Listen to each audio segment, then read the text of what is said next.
Le dessein de Dieu à l'égard de l'humanité est bon, mais dans notre vie quotidienne, nous faisons l'expérience de la présence du mal. Nous l'expérimentons tous les jours.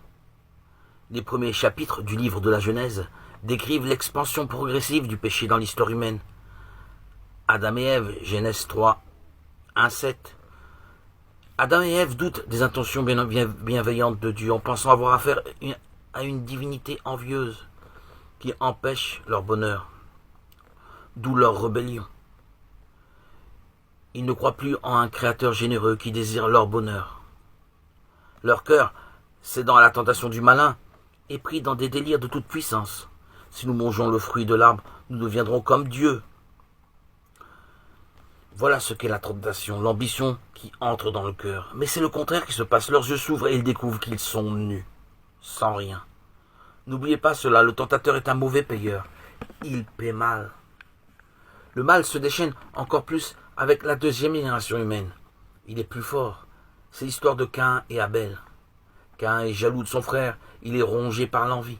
Bien qu'il soit l'aîné, il voit Abel comme un rival, quelqu'un qui menace sa primauté.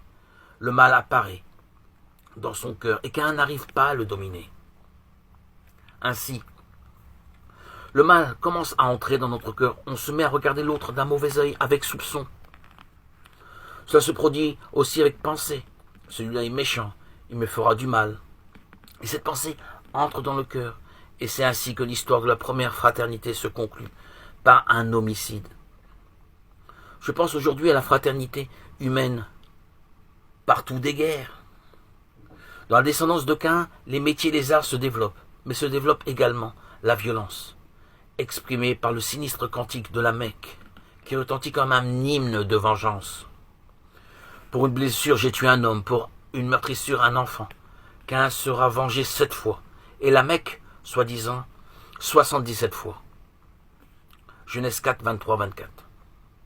La vengeance, tu as fait cela, tu paieras. Mais ce n'est pas le juge qui dit cela, c'est moi. Je me fais le juge de la situation. Ainsi le mal se répand comme une tache d'huile jusqu'à occuper toute la scène.